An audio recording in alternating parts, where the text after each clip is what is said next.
Hello and welcome to another episode of Tales from a Professional Nerd. My name is Bryan Steele and I will be your nerd today and any other day that you watch one of my silly little shows.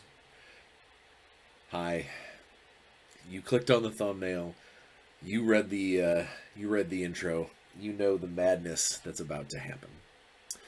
Um, Yeah, so let's get into the week of Brian first. So this last week was pretty adventurous, pretty eventful. Not so much for work. It's pretty constant. I got to do some very cool design work for Power Rangers. Can't really talk about the specifics just yet, but this book is going to be very popular, and I think is going to open up some very interesting some interesting game options for a lot of people. Um, Aside from that, done a little bit of painting, printed 3D printed the largest piece of scenery that I've ever done for my Indianapolis game, where that is all very miniature heavy, so very terrain and very visual. I'm looking at it right now, but I can't show you because I know at least a few of the people are subscribers, so I can't show them because it's gonna be a minute before they get around to it because I got to get it painted and all that stuff too. But um, yeah, so craziness as far as the 3D printing goes. It took me a total of about 5 days altogether to print all the pieces and get it assembled. So it's big. When I get it done and get an opportunity after it's been after it gets revealed to the group, whatever, I'll show you guys. Um, let's see. So that's professionally speaking, that's pretty much it. Obviously, there's all the regular stuff. By the way, I've had a few people comment about, when I check in, that I don't. Sometimes I have to be vague. Sometimes I say things that, aren't um, aren't necessarily helpful. It's like we've been working on things that I can't talk to you about. It. I'm not trying to be mean or to tease or to just sort of blow smoke. I want to make sure that you know that these projects are ongoing, that this is the kind of stuff that a freelancer continually pushes forward. It is, I've got 3 or 4 projects going pretty much constantly, and that's part of the life of being, a professional nerd. It's part of that lifestyle. It's part of how I have to manage everything. It's how I can pay the bills, and I don't want I don't want to give off fake vibes. So when I say that, I have, um, working on this project that I can't talk about because of NDAs, or Warzone is going swimmingly toward the next Kickstarter, but I can't tell you exactly what it is. Uh, you know, it's not because I'm just trying to be like, these are all the things that I'm doing. It's because I'm letting you know that life as a game developer, a game designer, and an author, especially if you're a freelance in a freelance capacity, uh, that kind of work never really ends. It's constant. You're always working on multiple things. You got to donate extra hours to this. You got to give up a day for this. It's while I would never, I don't want to do anything else with my life as far as like career wise, and I think that it is kind of a dream job. It's a lot of work, and I don't want people to think otherwise. So that's why I let you guys know that there's a lot of things, even if I can't tell you the specifics. There's a lot of things going on. Personally, life is good. Nobody's sick. The construction out in front of the house is starting to come to a close. I think a couple months left, but like it looks like a road now, so it's not just a big gutted chunk of open earth. It actually is like roads and curbs. And the other day I noticed that some kid was riding his bike down our new sidewalk. So uh, getting closer to being done. You can actually access my house from the front soon. Maybe that would be nice instead of having to take the alley all the time. Um, let's see, what else? What else? Professionally, personally, game wise, think games I've been playing. So that's really honestly what has uh, been huge this last week. I had back to back to back days worth of D&D plus a bunch of video gaming for the, because I'm trying to wrap up the charity, the blood cancer awareness charity, to get those 30 video game hours in, um, which is harder than it sounds. Like when I signed up for it, when I signed Connor and I up for it, I honestly thought that we would blow through it in like, in a heartbeat. I think we're up to about 22 or 24 hours specifically dedicated to it. And some of that comes down to, I don't count being on my phone game. If I don't count, like if I'm playing one of the little games on my phone, I don't count that. I don't count the time that Connor is at his mom's house playing Xbox and stuff over there. I literally, I have to say, this is when, I basically log those hours of Connor and I are doing stuff for the charity, not just randomly playing. And it's harder to make time for that kind of stuff than I thought. Who knows? But I'll definitely get it wrapped up probably by the end of the weekend. Because I think I got about 6 hours left before technically we reach the end. And Connor's here this weekend, so I think that will be doable. So video games aside, like I said, I played back to back to back D&D sessions. So Friday night, I had the Waking Realms game where I'm the Capoeira cat monk. Currently, that is the highest level game, like highest like player character level game that I'm in, and the we got into a fight. We got into a battle with a bunch of stuff, and the DM there, Micah, is doing a real good job of coming up with non-standard enemies. Enemies that have weird resistances, enemies that do weird things on their turn, stuff that we don't know about. And because it is a group full of veteran D&D players, it can be from a DM standpoint, it can be very daunting to challenge us. And while I won't say that the battle we had was like super, oh my god, I'm definitely, we almost lost everybody or anything like that, we had a couple people get knocked down real low, use up a lot of their resources, and it was, even if it wasn't like harrowing by the rules themselves, going up against things that you don't know of when you haven't played D&D as long as I have, it can be kind of scary. You go up against this monster and you go to hit them and something happens and you're like, oh geez, okay, don't use that spell or whatever. It's neat, and Mike is doing a real good job of keeping us on our toes. The following day, it had been a long time since we had played.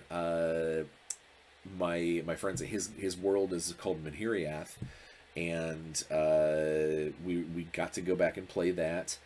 And that is the game where I am playing the oddly enough, I'm playing a drunken monk. I actually don't play monks that often. Like, these are like the only two that I've played in like a really long time. But it just happens to be that they're in long-standing games. So we're playing my halfling drunk monk, and we ended up going up against a group of gnolls on a mountainside, with like cliffs and drop-offs and stuff like that.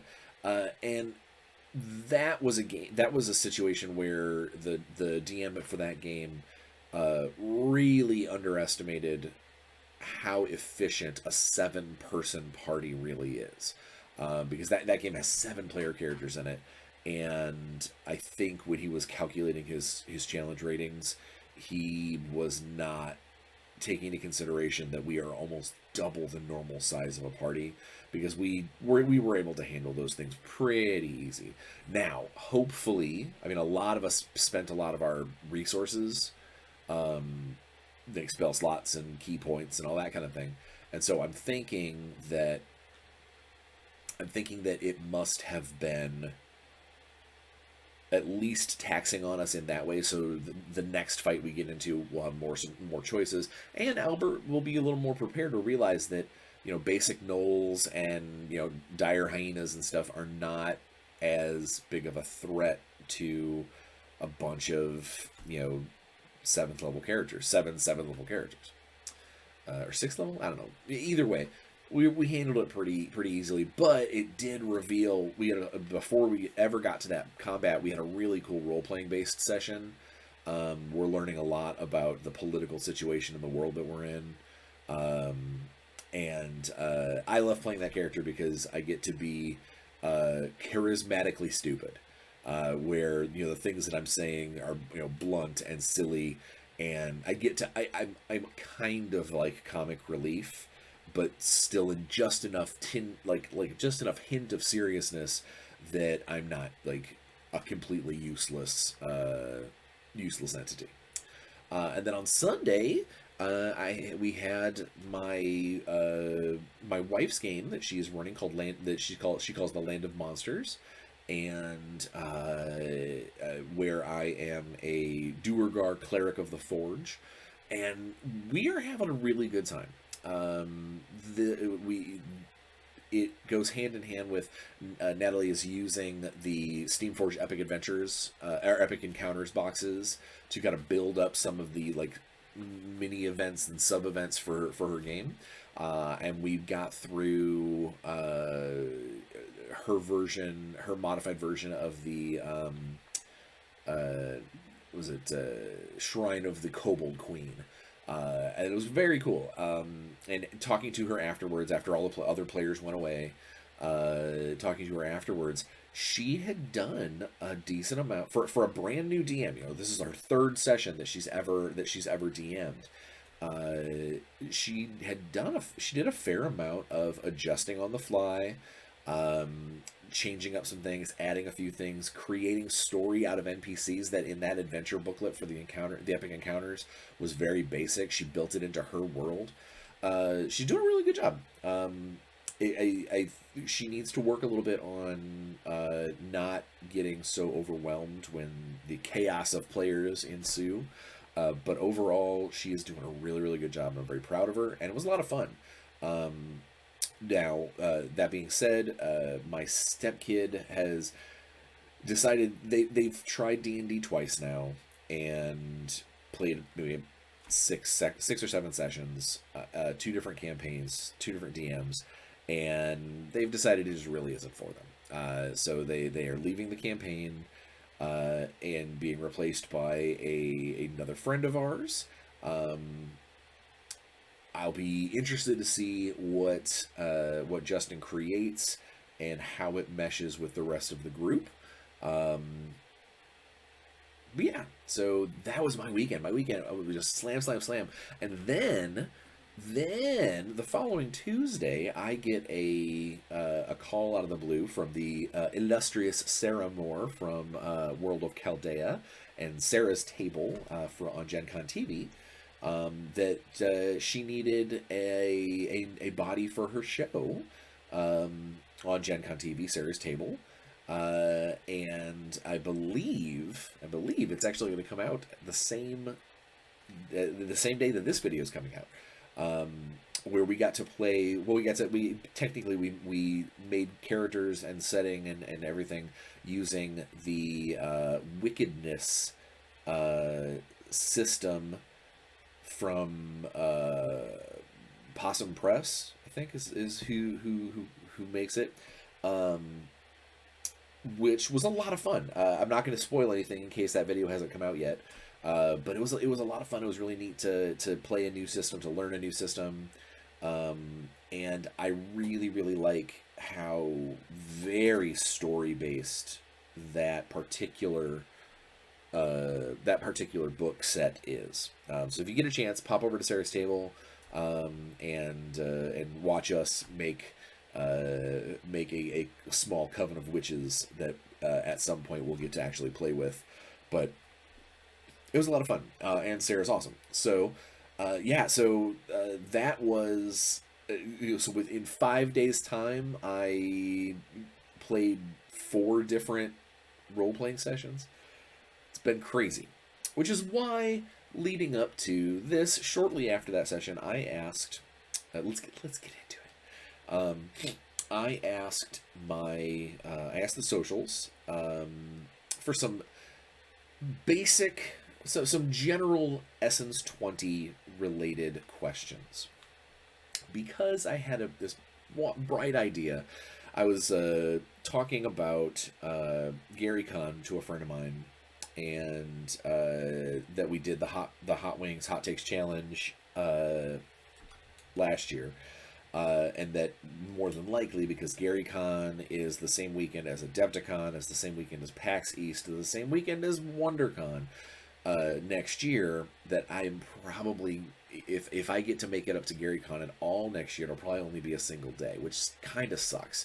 I really, really love that show, but Adepticon is going to be really important for another avenue of my business next year, so I got to play my focus, and so I'm going to be spending, if not the entire weekend at Adepticon, at least the vast majority, so I'm probably not going to get a chance to host another Hot Takes challenge. But it may start to make me think that maybe I could do a different kind of Hot Takes challenge, a different challenge here at the show. And so I got one of these, the Packy one chip challenge with Reaper pepper and Scorpion pepper. It's still sealed, so you know I haven't doctored it or anything weird. So I asked Brown for some questions, for some Q&A questions that are hopefully, I'm not going to say easy to answer, but hopefully answerable while I am suffering with this chip. I have loaded up 2 big old Gen Con cups with chocolate milk, just in case. I have to go ahead and read this here warning. It says, do not eat if you are sensitive to spicy foods. I'm not, I love them. Allergic to peppers. I'm not, I love them. Nightshades or capsaicin. I'm not. Or are pregnant. I'm not. Or have any medical conditions. Now, it says any medical conditions, but I think they mean like, weak heart, that kind of thing, or an ulcer. Keep out of the reach of children. That's fine. After touching the chip, wash your hands with soap and do not touch your eyes or other sensitive areas. They mean your bathing suit parts. Seek medical assistance should you experience difficulty breathing, fainting, or extended nausea. Now, I love the concept of extended nausea because it means, if this makes you just Ralph once, that's okay. That's normal. That's your body yelling at you. But if you just keep throwing up, then, got to deal with this.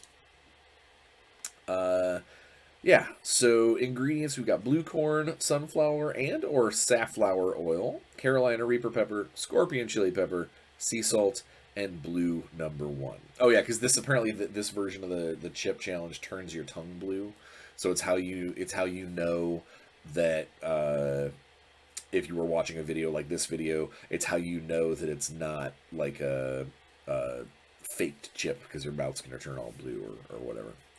I don't know, it's weird.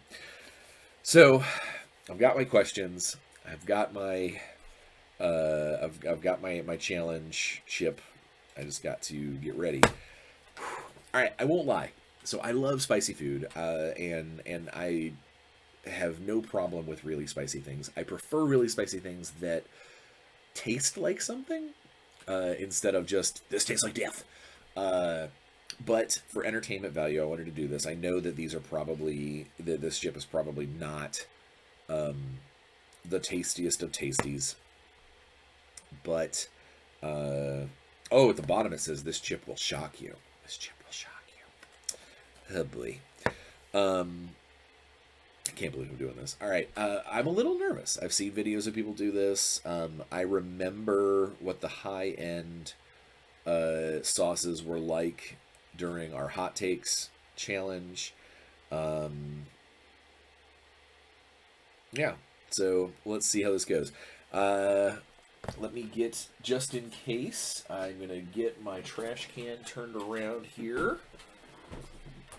I don't think I'm going to have a problem. I really, really don't. I think it's gonna be hot. I think it's gonna suck, and hopefully I'll be able to answer these questions without too much grief.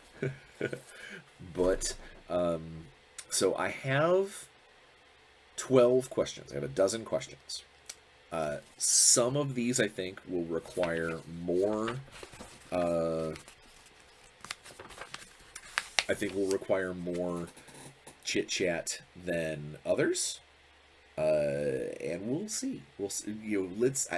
I'm not making any promises. That was why I reached out to the socials, just to get kind of generic questions, because I didn't want to do this with really in-depth or setting specific, questions.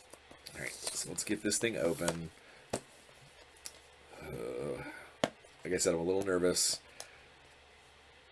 I'm confident. Confident this is gonna suck. All right. So before we get into this, let's go ahead and throw up the warning in case someone, just I want to make sure that I've got all my ducks in a row.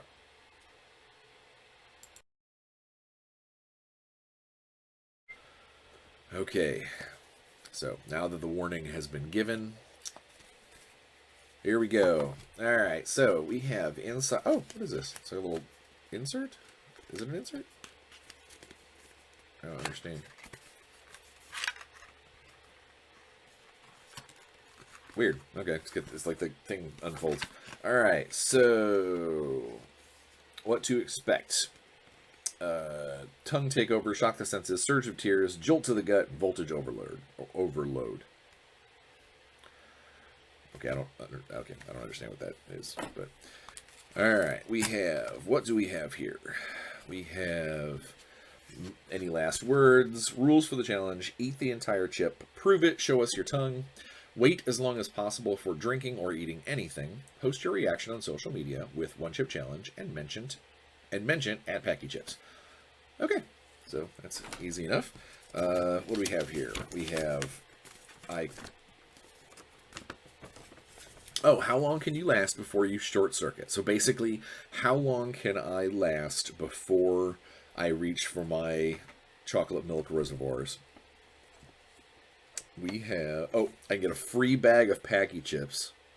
That's funny. If I can last a minute, I'm powerless. 10 minutes, powerful. 30 minutes, supercharged. And 1 hour, invincible. We'll see. We'll see how that goes. We will see how that is. All right, so it comes in this cool little foil wrapped pouch. Just pretty neat. I dig that. All right, I am ready. I'm not ready. I'm gonna try not to get any of this on my hands, because since I'm on this video, I don't want to risk accidentally touching my face or anything, or my eyes, my eyeballs. All right, so I'm gonna schmooze it out. This thing is black. Oh my god. Oh my, whoo, I can smell it.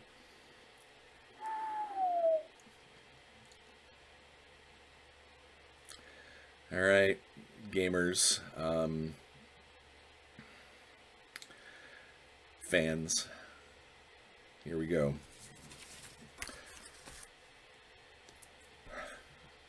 All right, I'm gonna get it all down, and then we will. I will just start answering questions. Start reading and answering questions, because I don't know how long this is gonna go. How long I might, there may be some pause breaks. I'm not sure. Man, this smells rancid. It is gnarly. All right.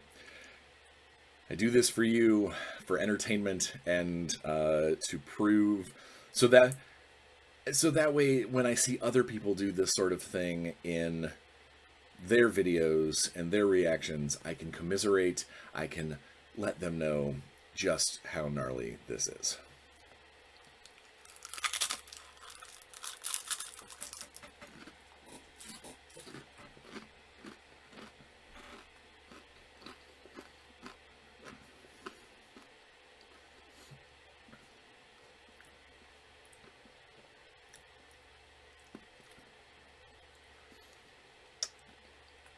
Okay. It is already something fierce. All right. 1. Why would anyone play Essence20 over other systems? Because it's new, it's fun.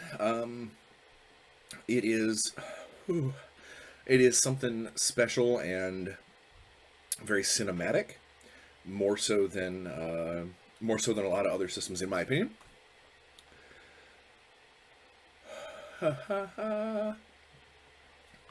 Okay, I'm gonna do this. I'm gonna get it.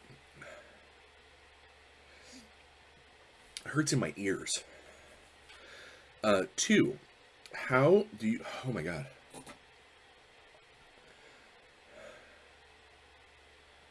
I will be crying. There's tears already happening. 2, how do you start making Essence20 characters classes? Is it a point build system?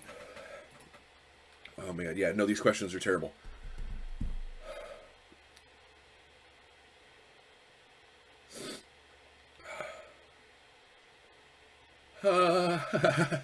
This video is crazy. I should not have done this. I mean, I should have. I'm glad. Every time I swallow, it's worse.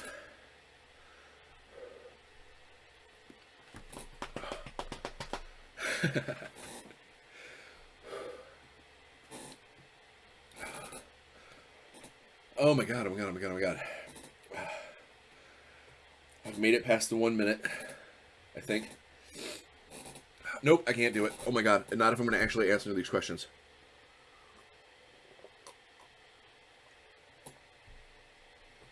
Not if I'm going to actually answer questions. Alright, 2. Oh, there did 2. So it is not a point build system, not exactly.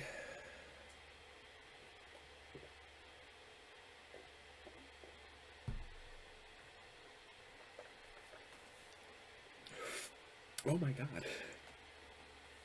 It is,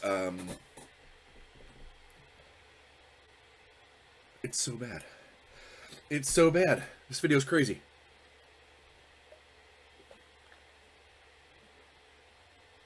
So I did the Hot Ones challenge before, and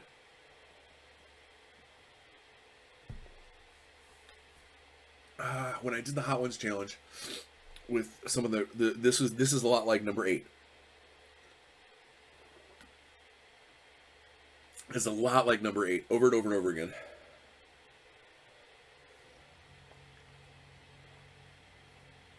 Oh my god, yeah.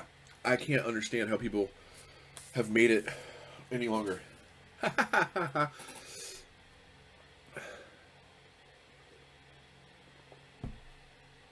Oh my god.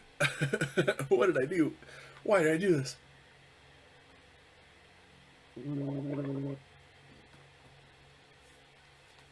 It's the back of my throat is the worst. The mouth and the gums are bad, but the back of the throat is the worst. Makes breathing hard. Not hard of breathing, you know what I mean.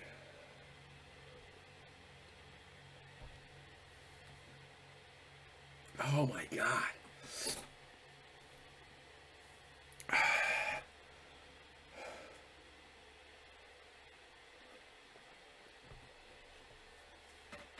I know this is like zero fun for you guys. I mean, you're probably laughing, but ugh. I made it one question and I can't even really answer. I've half answered the second one. Oh my god.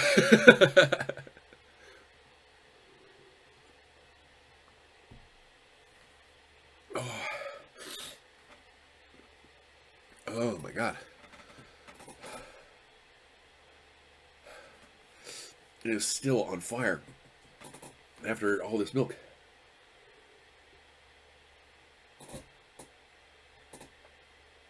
Oh, this video is like absolutely boring for you guys. You guys are gonna be watching this and be like, why is he doing this? This is so dumb. Oh my god. Alright, so how do you start making Essence 20 characters? This is, are there classes? Is it point build? It's not point build. There aren't classes. There are origins, influences, and roles. And each one of these layers a different part of your character together. And within those character templates, you can create different versions of the same kind of thing.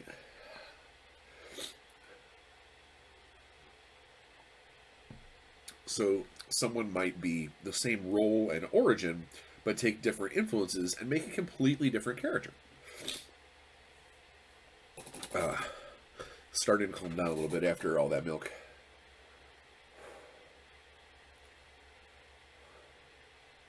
I also really, I don't want to chug all of this milk because I don't want to get sick. But it's gonna, I'm sure it's gonna make a belly. My belly is going to be fussy with me for a little while.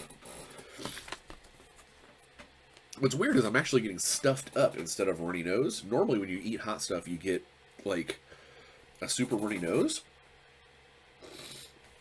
But it's the opposite. I'm getting stuffed up.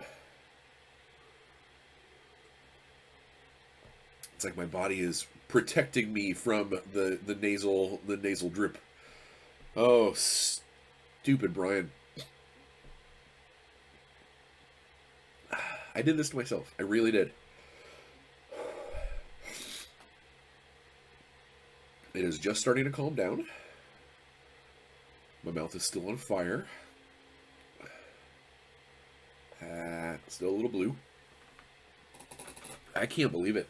I thought I was going to make it at least to that 10-minute mark. But that was something else.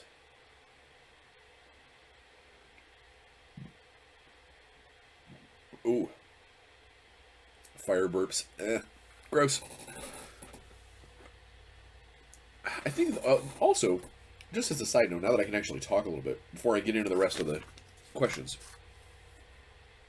because I am still going to answer them, just while I'm under suffrage.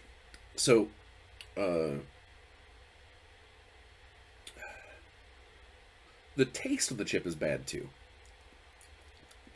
Like, I think that is one of my number one things when you are dealing with crazy hot stuff is if it doesn't have a good flavor on top of it, it's just pain. Or in this case, it wasn't like a salty chip or anything like that. It just had this sort of, it was not chemically, because there's definitely things where it's like a chemical taste. This was not like that. This was more of a earthy taste, like an earth, like you're eating not dirt, but a very earthy, that kind of flavor, which I think that they probably could have ramped up the vinegar. They could have done something to it to make that chip a little. I mean, I know that's not the point. The point is to make this chip of suffering. But oh my god, now it's the fact that I have a hard time breathing through my nose. But yeah, so that's number 2. Number 3 is what made you decide on 4 attributes instead of the traditional 6. So saying traditional 6 is really kind of comparing it to D&D. There are lots of other games that have fewer and more attributes out there. We went with a basic 4 because 4 gives you a 25% temples for 100% character kind of thing. And it also let us sort of gauge things based off of that kind of compass rose of focus. Like if I built a compass rose of smarts, strength, speed, and social, where would you put your dot or your shape? That kind of Venn diagram-y type thing. Also, I think a lot of times things like strength and constitution are very similar. It's hard to come up with oh, man, it's still burning. It's hard to come up with a reason to have a stat that is more than just your health or hit points, and that's basically what Constitution is in D&D. So we figured out that by wrapping that into strength a little bit, and by wrapping like your wisdomy type stuff into your smarts a little bit, that you would uh, you would have, man, that is still burning.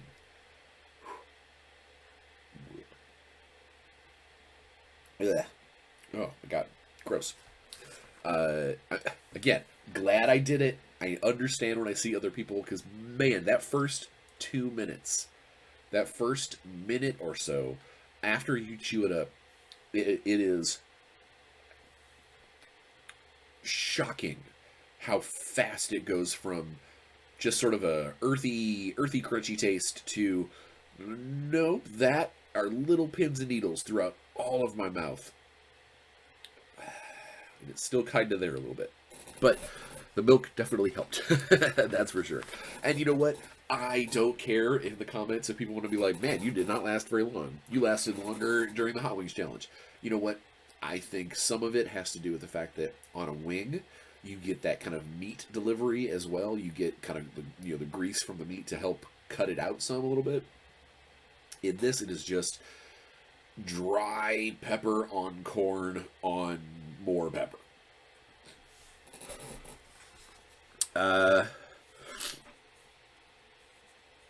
What made you? Yeah, so that was really the four attributes was more so we could create kind of the personality temple, and honestly to separate us from a little bit from the D&D. You know, from looking at a character sheet and go, oh, this is just another 5e clone.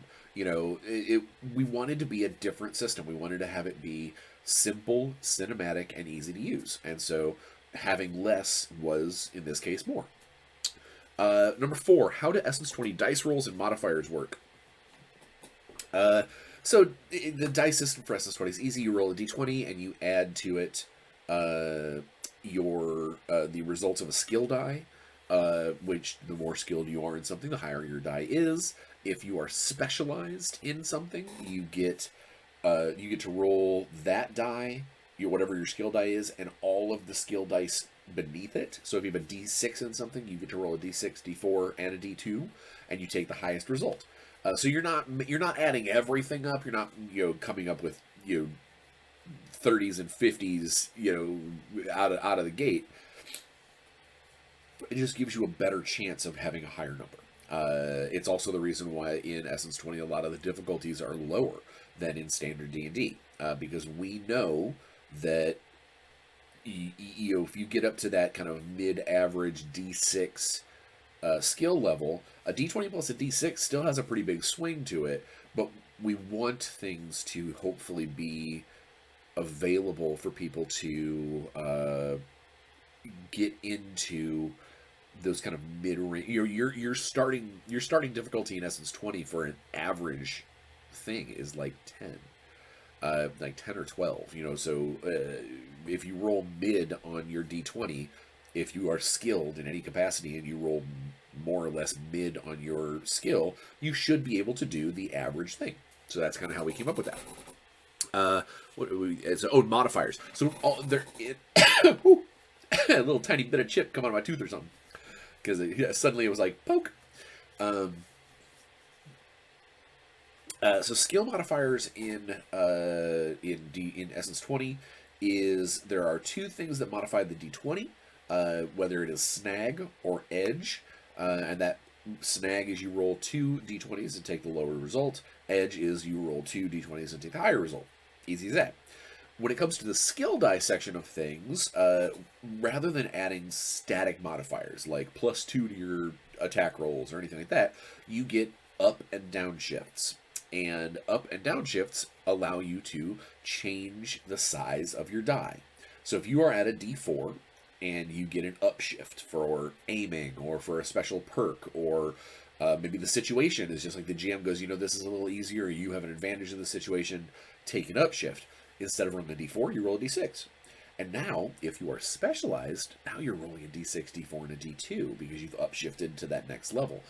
So even this is the reason why there is actually still good reasons to take specializations at a D2, because if you're in a situation where you can get a bunch of up jumps, a bunch of upshifts, that that D2 becomes a D4, becomes a D6, becomes a D8, and now if you're specialized already, you've got all these other dice that you're rolling too.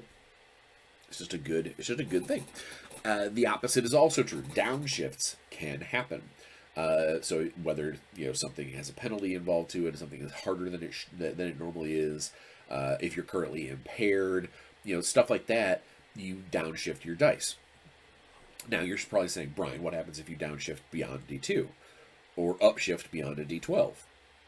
So there are ends of the skill ladder that get you into an auto failure, an auto fumble, an auto success, auto criticals. You actually can get groups of dice going up. If you upshift past a D12, you can create an extra pool of skill dice that basically you roll, 2d8 or 3d6 that kind of counts as one number in that case if it ends up being the highest number. So we'll say you do get up to that 3d8 or that 2d8 category, and you are specialized. So you're rolling 2d8, d12, D10, D8, D6, D4, D2, and the chances of you getting a higher result on that 2D8 than anything else on there is exactly that. Same thing with a 3D6. Just basically gives you a chance for getting a higher number. On auto fails and auto successes, it does what it says on the tin. If you want to try and get more than just the automatic success, like you want to try for a critical success, or you want to try for more degrees of success on certain tasks, you can always choose to roll your dice. You can basically choose to say, I'm not going to auto succeed. I want to go ahead and roll. And if you get it to auto crit, it is the same as auto success, but should you roll any successes of any kind, it doesn't have to be dice related at all, it becomes a crit. Okay, number 5. Is there a limit to how many times a skill die can be shifted? Actually, we just talked about that. Sorry. Number 6. How do GMs and players implement new rules found in future SS20 sourcebooks, like Across the Stars for Power Rangers, Cobra Book for G.I. Joe, etc., etc.? So we try to write the source books that they are just, rather than like hardcore changes to the existing rule sets, and I'm still spicy. It's more or less gone away, but now it's just, there's like a little tingle, but it's more or less, the spice part is more or less gone. I feel it in my tummy. I know that I've got some gurgling spices happening between that and the milk, but we are half an hour in, give or take, to the video. We've been doing the I ate the chip like 15 minutes ago, give or take, and it's more or less gone. So interesting challenge. Interesting chip challenge. I did not get to answer as many questions while suffering like I thought I could. I really did think that I was going to be able to just hammer through and answer these questions, but it was shockingly difficult. But I will continue to answer these questions because I did promise you that I would do so. So yeah, when we build those source books, we try to make it that they are always just add-ons. Rather than, hey, throw this part of the core rulebook out because this replaces it. We would much rather just have the Essence20 building blocks. So like in Across the Stars, it's got expanded and cool, expanded new rules for like space exploration, for how to use 0G combat, a little little more fluidly than just the version that we have in the book. It doesn't invalidate the other stuff. It just makes it, there's just more. It just adds more. The whole concept of Essence 20 is that this is a toy box full of cool stuff, and you get to choose what you're going to use. Hey, that rhymed. How big are the changes to the core rule books from the Essence 20 source books? So that's kind of what I was saying. It's not really changes.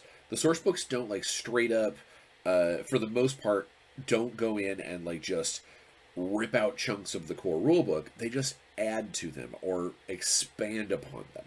They add in extra cool stuff, more perks, more roles, more origins, that kind of stuff, rather than trying to invalidate anything before or change whole cloth a system that came out less than a year ago.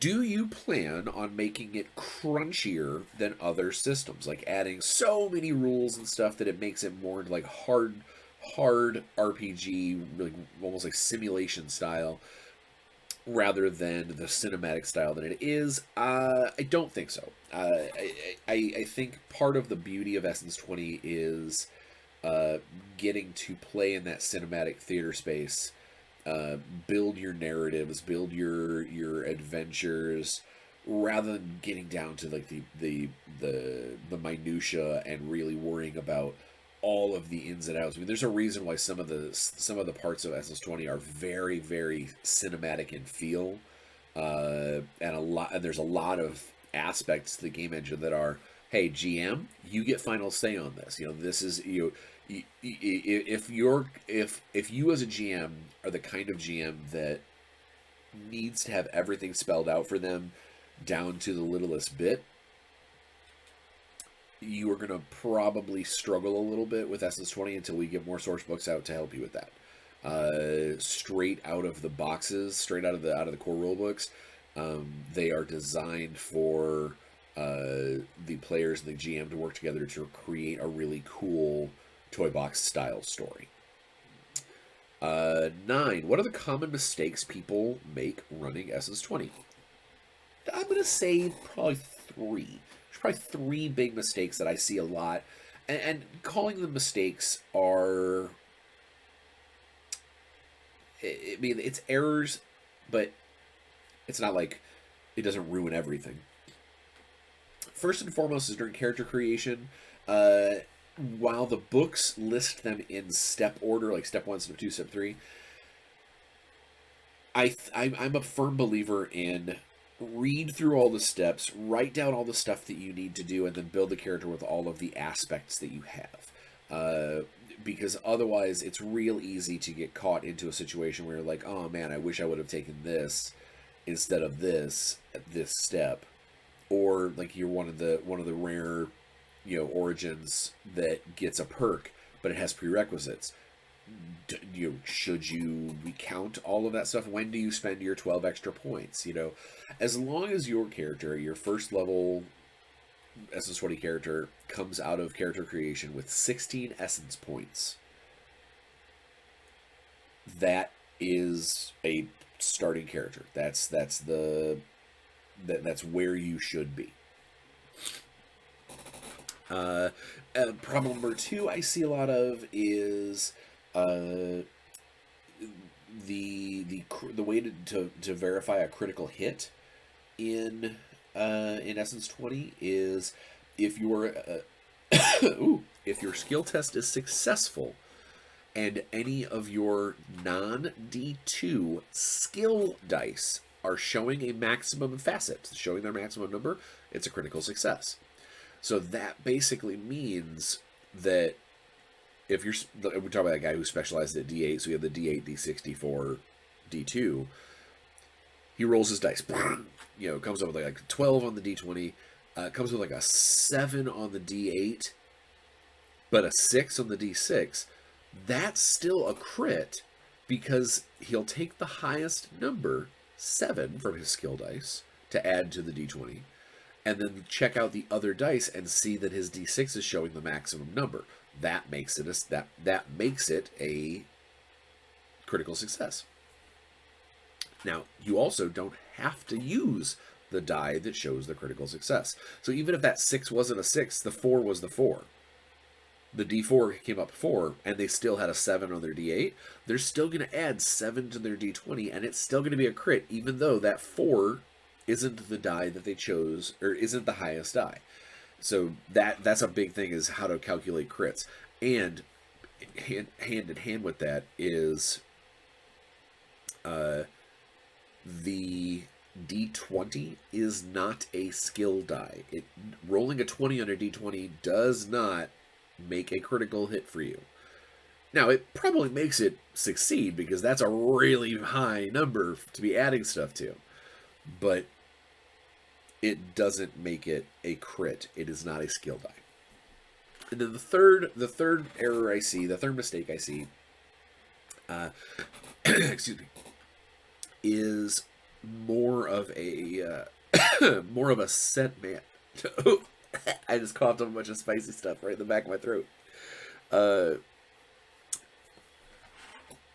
It is that people are forgetting that at this point, aside from the Game Master screen and a single half, like two or three session adventure, the only things that are out right now are 2 source books, or 2 core rule books.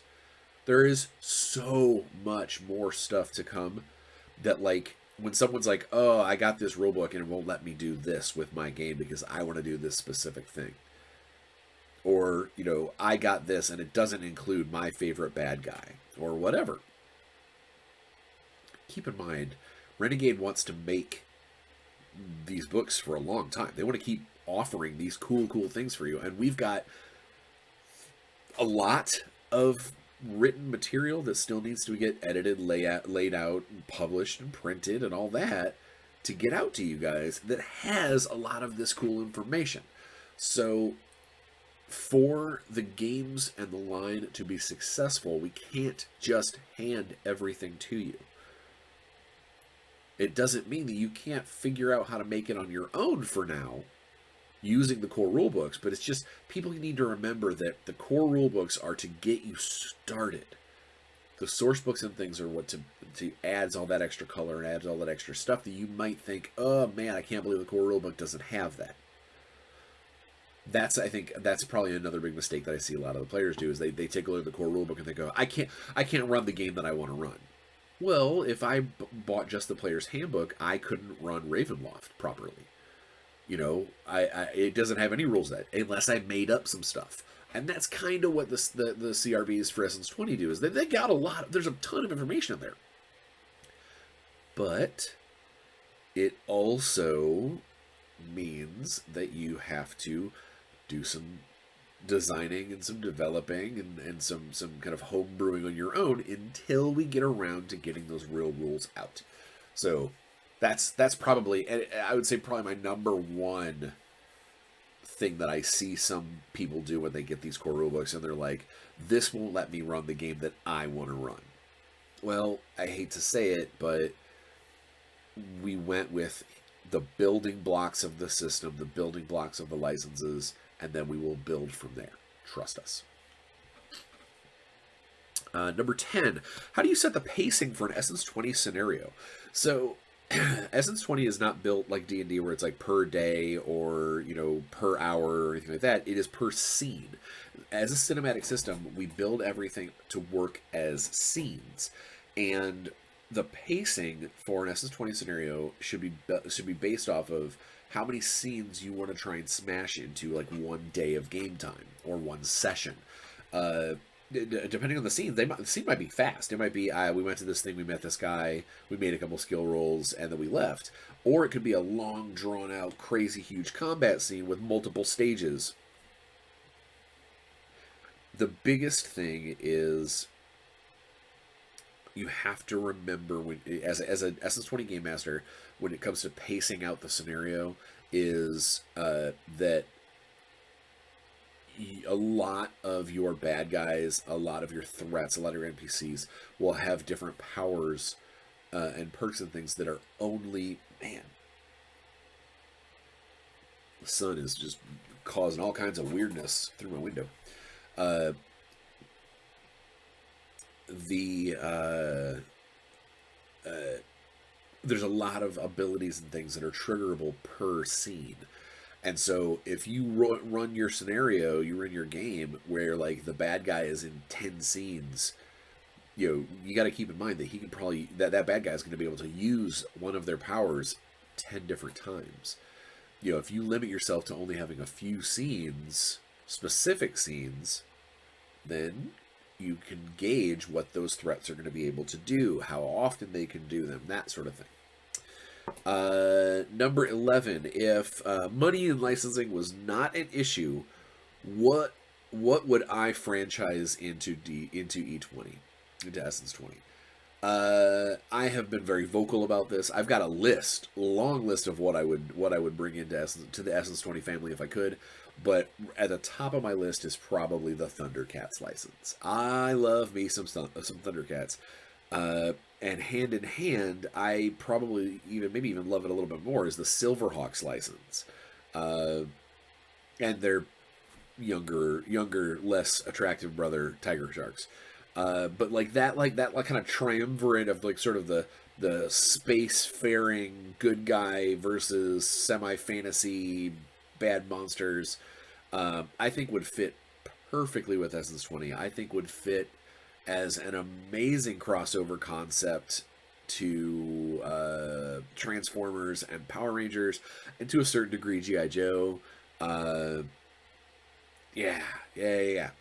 That's what I would do. And then number 12, what do I need to play? All right, so you need a rule. You need one of the core rule books, whether you're playing in Power Rangers or G.I. Joe or soon to be released Transformers, or sometime I think in the spring My Little Pony, plus whatever else we end up getting for Essence 20 down the road. You need to have some dice. You need to have a character built. But I think more than anything, you need to have a solid narrative concept of what you're doing. Now, your narrative could be, we are out just fighting monsters and beating up bad guys. That could be your goal. But I do think that this system lends itself so well to intercharacter relations, different sort of NPC plot lines, and ultimately the same kind of grand narrative arcs that we used to see in our old cartoons and shows. I think that Essence 20 can deliver on all of that if you bring those concepts to the table and you know that that's what you're doing. If you know you're playing a heroic, a force of good versus evil, or if as those source books come out, force of evil versus good. But as basically, once you realize what part of that moral compass you're on and what you're really doing, I think Essence 20 really unfolds. I would also, because it is a new system and because it is one that has not gotten the same kind of exposure as things like Shadowrun or 5e, I think that trying to find some actual plays, watching the system, learning the ins and outs of how SS20 kind of is supposed to feel at the table before jumping into your own game is a wise choice. I think it's a good idea. All right, so I know it was not quite as exciting. I mean, it was for like 2 minutes as I thought this video was going to be. I hope that it's not a letdown. I hope you guys enjoyed the questions. I hope that you guys enjoyed making fun of me suffering and crying during a chip challenge. I think next week we will have a very cool unboxing from one of my sponsors. Potentially a very cool unboxing from not a sponsor, but someone who sent some things over to show off on the channel. It's gonna be a good week. I hope all of you have a great time. Stay safe. Please Yeah, stay safe. Get vaccinated, get boosted. Wear a mask in places where you think you need to, and just leave every room a little happier than when you went in. But above all else, get out there, play some games. We'll see you next week. Thanks for suffering with me.